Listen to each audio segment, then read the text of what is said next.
The following is a test of the emergency alert system. Finally!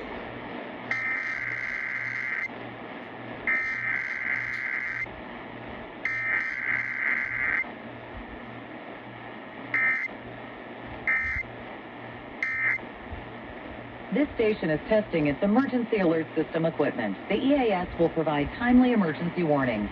This station serves the Pittsburgh Extended Operational Area. This concludes this emergency alert system test. That took forever for them to test. Well, not really forever, kind of, but...